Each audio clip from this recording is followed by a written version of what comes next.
Ang intense ng mga kaganapan ngayon sa abot kamay na pangarap sapagkat sa wakas nga ay magkakaroon na ng malay si Don Pepe. Dito nga ay ikakagulat ni Giselle ang paggising ng ama niyang si Don Pepe, at masayang tatanungin niya nga agad ito tungkol sa mga naaalala nito.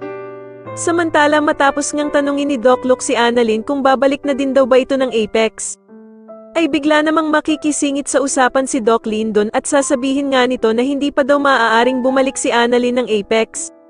Sa kabilang banda naman ay ikakabigla ni Giselle ang mababalitaan niya kay Doc Robert na pabalik na nga daw ng Amerika ang anak nitong si Justin at balak pa nga daw ni Eric na hindi na sila muling bumalik ng Pilipinas.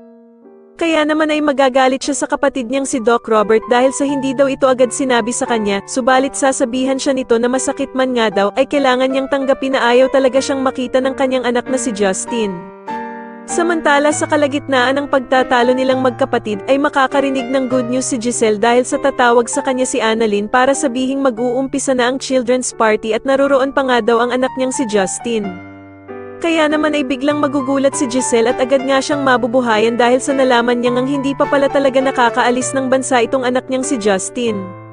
Samantala sa wakas nga ay mangyayari na ang matagal nang hinihintay ng lahat at magkakaroon na nga ng malay si Don Pepe. Sa tingin nyo dito na nga kaya masabi ni Don Pepe ang mga sikreto ng bruhang mag-ina na Zoe at Moira, mas lalo na nga talagang nagiging exciting ang mga susunod na kaganapan kaya naman ay mas lalo pa nating abangan ang mas lalong gumigandang abot kamay na pangarap. Maraming salamat po sa inyong panonood at sana po ay ma-subscribe nyo ako. Maraming salamat po.